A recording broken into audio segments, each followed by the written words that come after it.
Welcome to the Human Capital Innovations Podcast, your go-to source for personal, professional, and organizational growth and development. We hope you tune in often for all things people management, organizational development and change, organizational leadership, and social impact related. Maximize your personal and organizational potential with Human Capital Innovations Podcast.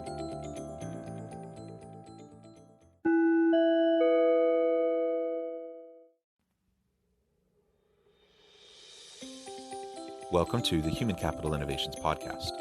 In this HCI podcast episode, Dr. Eric Russell and I continue our servant leadership discussions, this week exploring the connection between a commitment to the growth of people and servant leadership.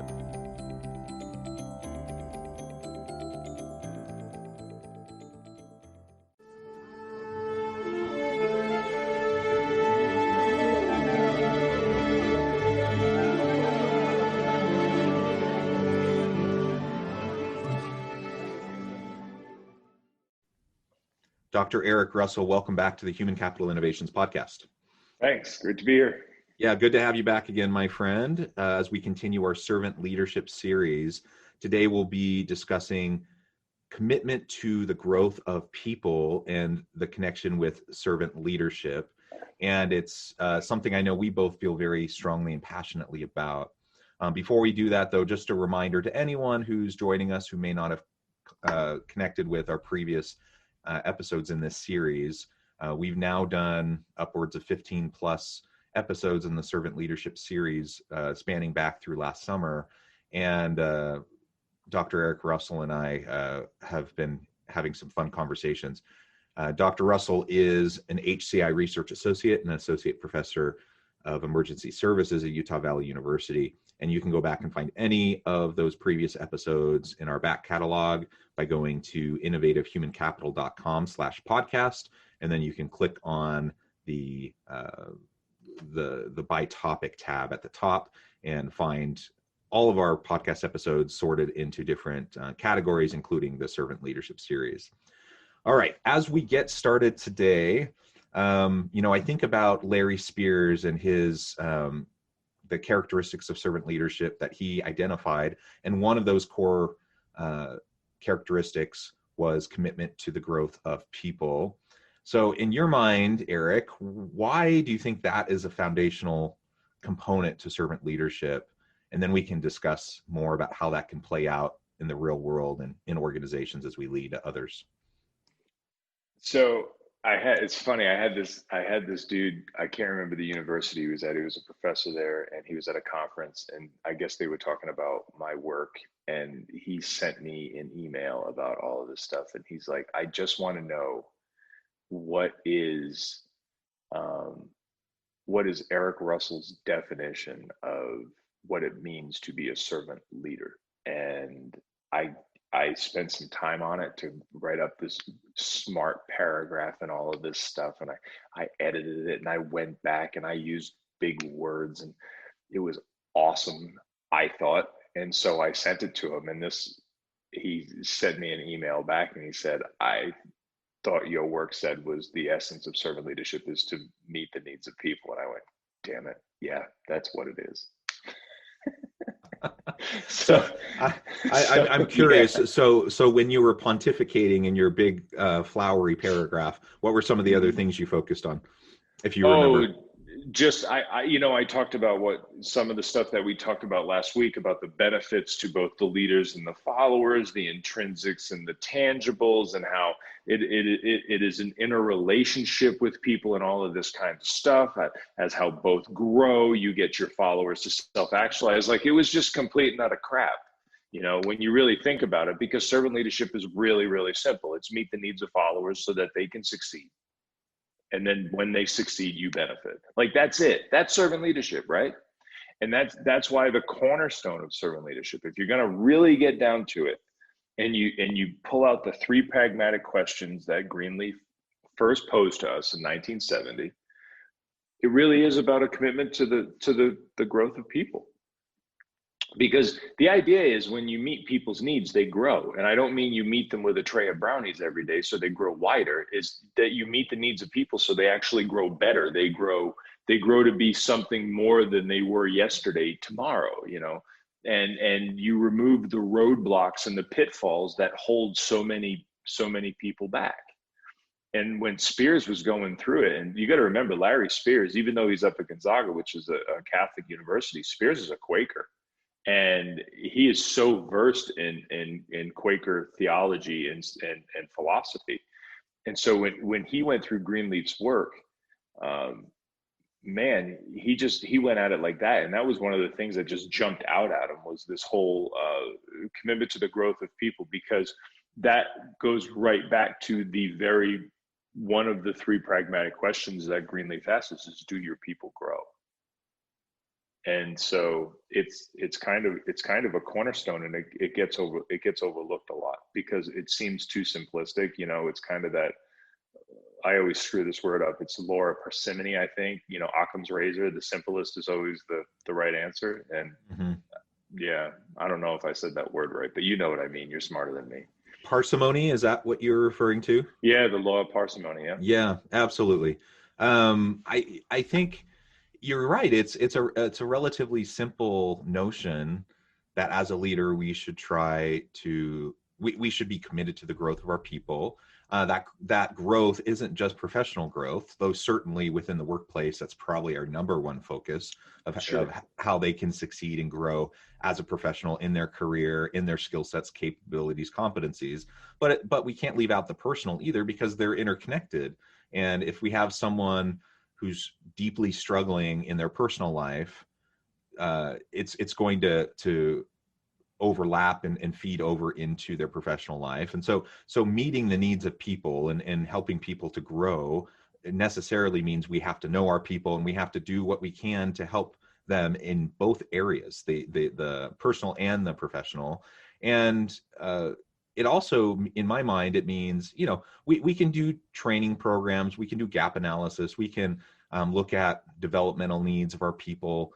I think all of that's good. I think all of that's important. I'm an HR professor, so I believe, in effective training and development programs and making sure that they match with core objectives and so on and so forth. Key performance indicators. Oh, yeah, KPIs, whatever. I mean, those things have a place, but that's not what we're talking about. No. But that's not what we're talking about when we're talking about this as a core component to servant leadership. Those other things are kind of nice, positive outcomes that can come, that can be there for an organization to be more effective and efficient, productive, perhaps. But at the core of being committed to the growth of people, both in their personal and professional life, I think to be authentic, you have to get much deeper than gap analysis, KPIs, and those sorts of things, because those are just that's macro level, organizational level stuff that honestly in the day-to-day lives of most people is kind of nonsense, and it's not meaningful. So if we really want to connect with our people and help them grow, we have to do that authentically at the personal level, in my mind. Yeah, that you use that word authentic. That's a great word to use. Anytime I think of authentic, I also think of the word credible. People can see through a lot of BS. Your people are a lot smarter than sometimes a leader's ego or a manager's ego will let on. And so that word authentic stands out to me, because I honestly believe that you can improve a lot of these assessments if you actually help your people improve, and you get the best out of them. I don't know why, and maybe it's just because I'm small-minded in my thinking, but I just think that the better you can get your people, and I'm talking about physically, mentally, and spiritually, I think the more you can strengthen your people, the better you can make your organization. And I think all of those things improve. And why do I think that? Well, because the research shows it. Over and over and over again, the research shows that as your people grow, they become more creative, more innovative. And when you look at some of the things that the successful companies that we hold up on pedestals, the successful organizations that we put on pedestals in this country, they all seem to do that. They all want their people to grow, and they want to make it so awesome that they want their people to stay. And it's worth getting your people to spread their wings, and maybe they do leave, but the ones that stay are going to be the ones that are the future of this company. Look at what just happened with Amazon. I mean, Jeff Bezos handed over his baby, and I hear people constantly refer to him negatively. He's Lex Luthor, he's this, he's that, he's the other thing. But if you actually knew that Jeff Bezos was essentially living out of a car when he started Amazon, he essentially changed manufacturing and shipping and logistics like you wouldn't believe. And this guy, and forgive me, I forget his name right now because I'm thinking of other things. You might remember it, but he's about to take the helm of one of the greatest organizations that's ever been formed. And he's been there for a long time. Tim Cook was the same way with Apple, and Tim Cook's a freaking genius. And so you look at these people that come up through these organizations, and they've grown within the organizations. And it doesn't mean that it's all unicorns and puppy dogs and rainbows. It's not. There's a lot of trials and tribulations. There's a lot of pain. But we also know that if you want to get to that level of success, there's a lot of pain, and there's a lot of suffering, and there's a lot of sacrifice. But it's that authenticity of the organization, the credibility of the organization's leaders that cause people to say, listen, I want to stay here. I want to grow here. They're meeting my needs. I'm getting better. We can get this better. I don't know. I just think they're all interconnected.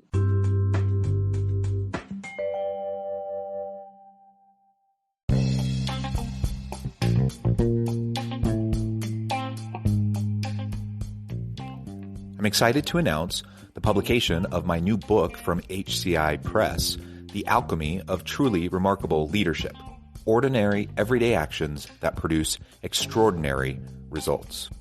Consider how the nature of work has shifted over the past 50 years. With increased globalization, rapid technological advancement, and the shift in economic composition, the average job of today looks very different than the average job of 50 years ago. What will the jobs and organizations of tomorrow look like? Moreover, what does this all mean for organizational leaders? What are the core competencies and capabilities of organizations and their leadership that are prepared for continued disruption and geopolitical and socioeconomic shifts? Regardless of what the future holds, increasingly, leaders need to be socially minded, data-driven, decisive, champions of talent, and disruptors of the traditional notions of leadership, teams, organizations, and work. The Alchemy of Truly Remarkable Leadership will help you to explore your own leadership competencies and capabilities and consider ways to apply and implement them into your workplace and personal life.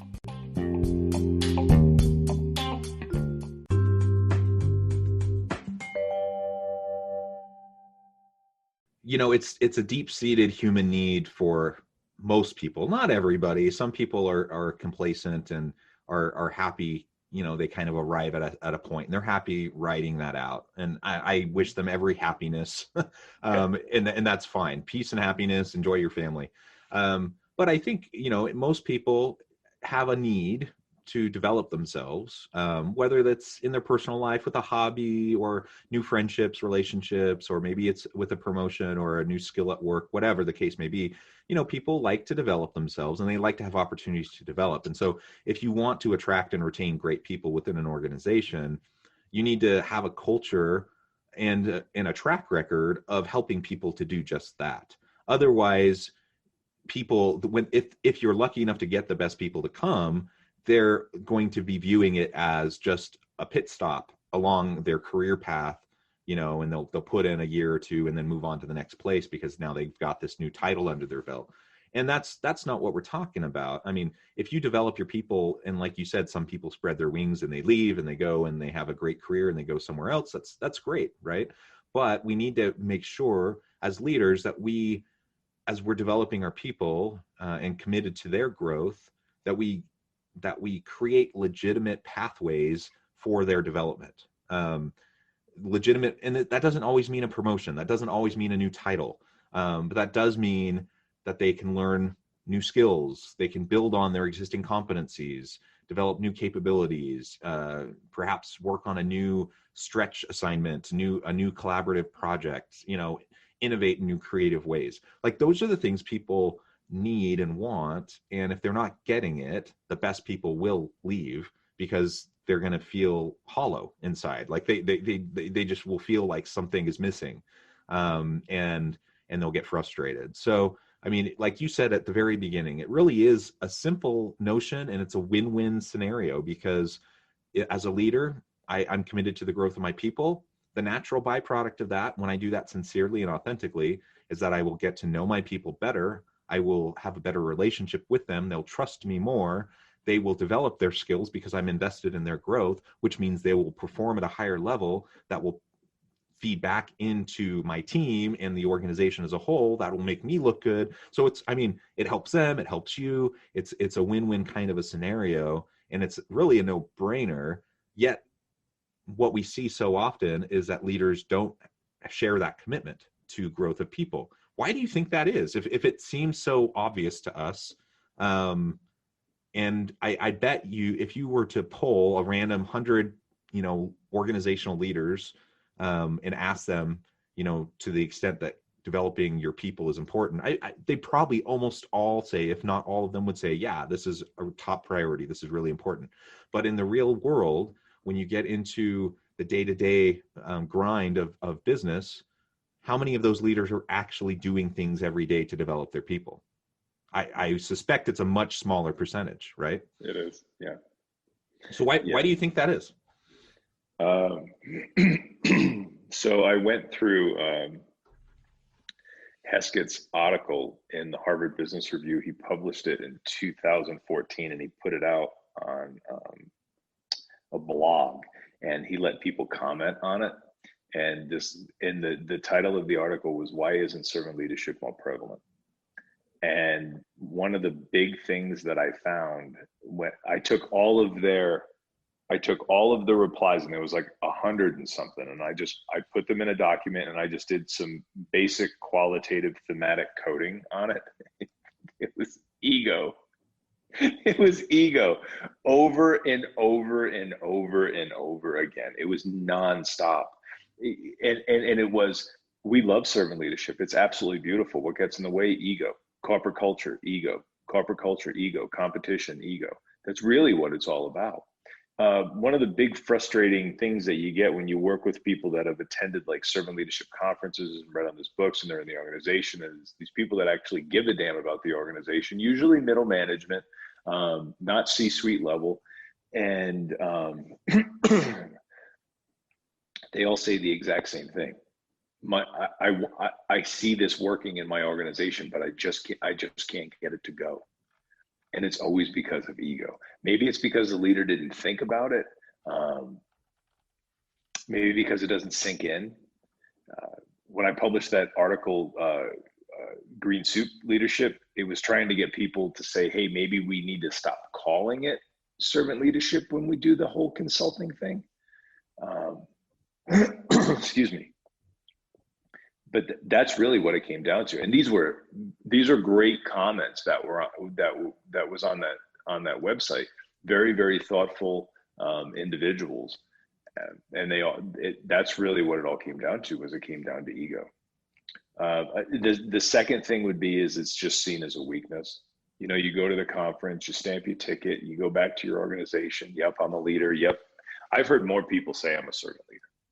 That's one thing that has shocked me in all these years that I've been writing and researching this approach, is I've heard more people say I'm a servant leader, and I'm like, it's like Seth Godin says, show me your bad writing, and I'm like, show me your servant leadership, and they don't understand really what it is. Like you said, it's not about position and title either. It really is about growth. It's about, hey, we got this project going, and I heard that you had a background in this, and I just wanted to know if you're interested in, leading it out, or helping me lead it out, or be my subject matter expert on something like that. If you can let down your guard for a minute, and it's also self-preservation, because we've talked about this before, lean management has become anorexic in a lot of organizations. And so people are constantly afraid for their future, but it's about realizing that as a team, you can accomplish more than you can as an individual, and letting that ego down and saying, listen, this isn't about me protecting job security. This is about us making the organization better. But again, it really does. It comes down to that concept of ego. Another thing that it is, and this is where my work gets into it with more alpha style professions, that kick ass, break glass kind of a profession, is it can be seen as a weakness. It's, well, I got here, so you need to pull yourself up on your bootstraps too. And it's like, oh, it doesn't work either. You know, that whole approach doesn't work. And so for me, that's the biggest issue, is it's getting people past the skepticism, and it's getting them to set their egos aside. And believe me, I actually believe in ego. I think the ego is a good thing. The ego is why you start a business. The ego is why you got a PhD. The ego is it's a good thing. It's a healthy thing. But it's when our ego is being driven in a Lamborghini by our id. It's like we need to just pull that back a little bit and realize that you're better off as a team than you are an individual. Even a sniper doesn't work alone. They have a spotter with them.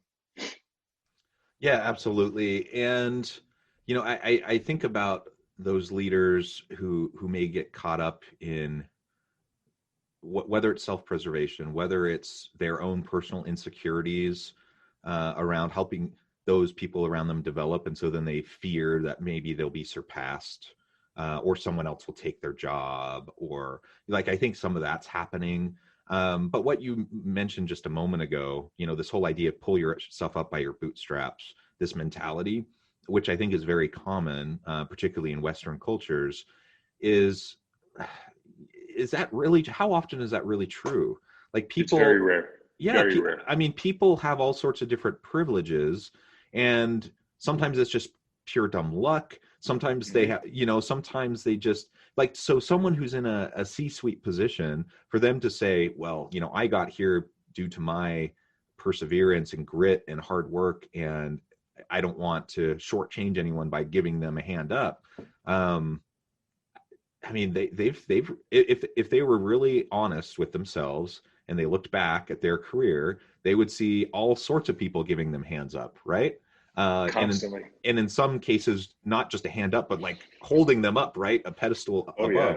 And so, you know, that mentality is one that I tend to cringe at, because I don't think it's accurate for most people. I think it's exceptionally rare. And every now and then you do come across somebody who really just seems to have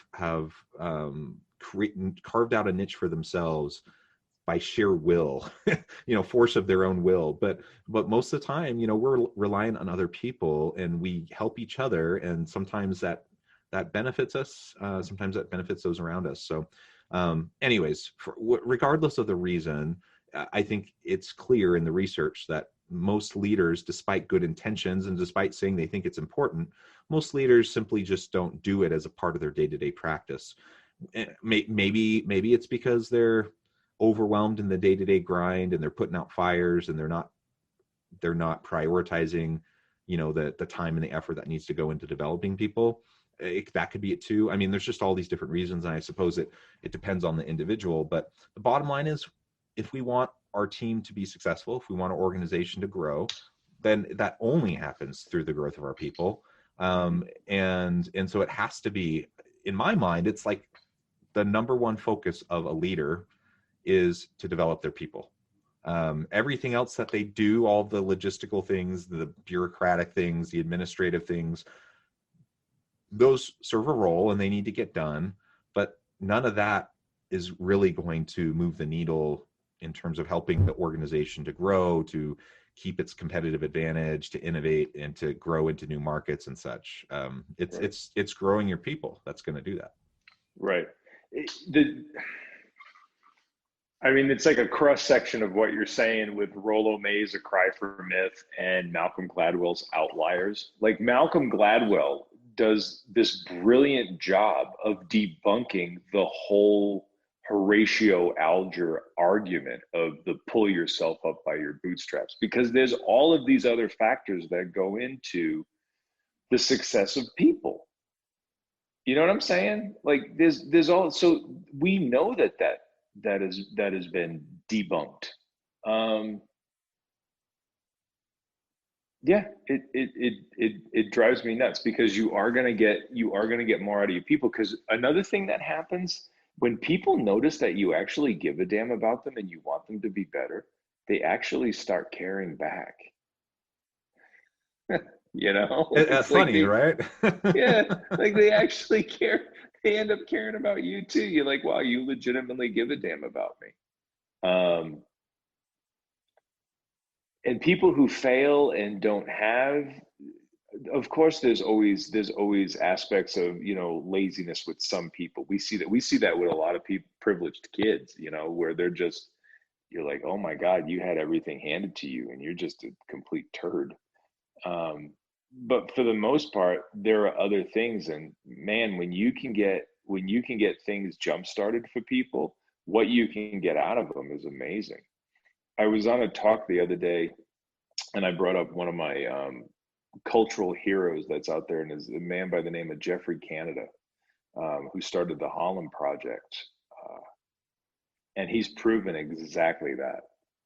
It's that when you can take away some of the burdens that are put on people based upon the rungs in which they find themselves on the socioeconomic ladder, they can shine. These kids shine and they do amazing things, and you can only imagine what you can do with workers. The frustration is, though, with corporate culture, though, the whole thing about self-preservation and holding on, that is definitely a corporate culture issue. We see that in organizations constantly. Um, and that's just not anecdotal. I've actually had conversations with people that have told me straight up, I understand this process and it's my job security, because nobody understands this process. And I'm like, oh my God, the fact that that has to exist, you know, Yeah, and I see it in organizations a lot too. And it doesn't need to be senior level management or leadership. Like a lot of times there's some random person that is kind of like the things funnel through them. For some reason in the bureaucratic system, things have to run through them, which gives them a disproportionate amount of control and power. Right? yes. Um, Yeah. Even though they don't have like a high position or a lot of formal power, they have a lot of Hmm. informal power, and people have to keep them happy. Otherwise, they can gum up the works and they can cause delays and so on and so forth. And and yeah, that comes back to some people just really reveling in that kind of power, but it's also just job security, or a failure for people to adapt and innovate and adopt new technologies oftentimes is exactly that as well. As they see, oh, now there's a new computer program that can like do 80% of what I was doing in my job, and they resist, even though that's probably what's better for the organization, and frankly probably better for them if they can reskill and upskill and learn how to use that software and then leverage their position to do more strategic things, right, rather than just doing these automated functions. um, but it's fear of the future. So I get that, but those are the types of things we need to try to break down. And as a leader, I would hope that if I have people on my team that have those, if that's a fear-based approach, right? So if I have people on my team that have those types of fears, I would hope that I could reassure them, through the development of the ongoing development of their skills, that there will be a place for them in the organization, um, as long as they continue to learn and grow. And I will help them to do that. That's my job. Help you to learn and grow. And you do your part, I do my part. There will be a place for you. And that's a win-win for everybody. Yeah. When you were talking about the whole change thing and losing the job, we were walking down in Vegas. I can't remember where the hell we were. We were in one of the casinos where like all of the stores and shops, and we were just passing through, and we walked by this one area and people were all sitting around having drinks, and it was this like neon bar kind of a thing. The bartender was a robot.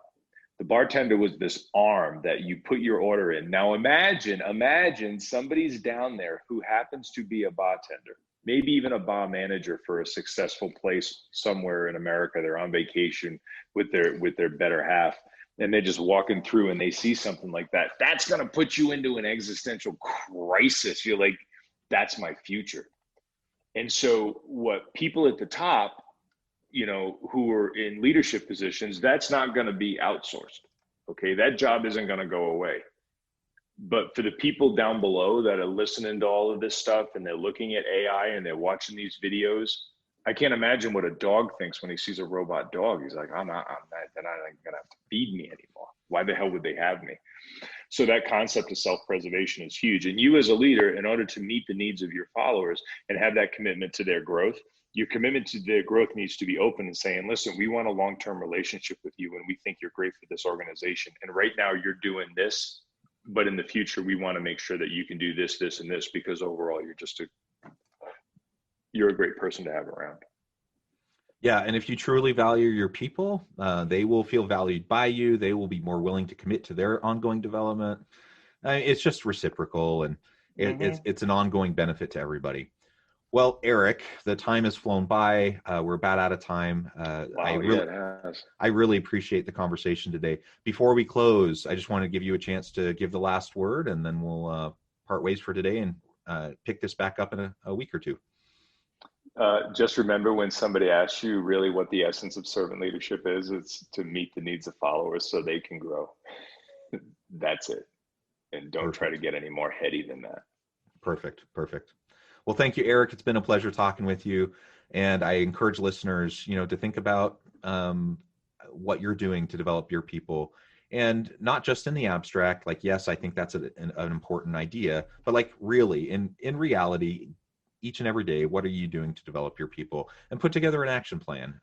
You can start simple, just commit to doing that, and it will pay huge dividends for you as a leader, for your people individually and professionally, and for the organization. Thanks everyone for joining us. As always, I hope you stay healthy and safe, that you can find meaning and purpose at work each and every day, and I hope you have a great week.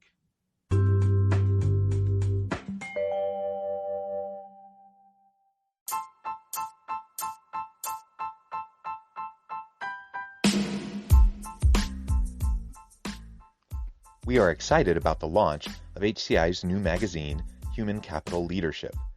Human Capital Leadership is a free, interactive e-magazine designed to help individuals, leaders, and organizations find innovative approaches to maximize their human capital potential. We will be publishing issues quarterly in August, November, February, and May. Check out the first issue and let us know what you think.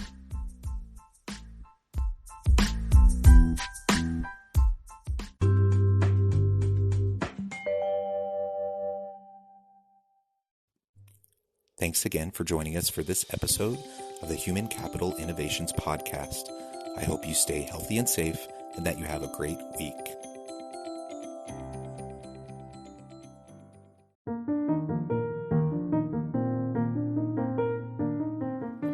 Check out our new weekly LinkedIn newsletter, Alchemizing Human Capital, exploring industry trends via original research and interviews with executives and thought leaders from across the globe. We look forward to having you join us.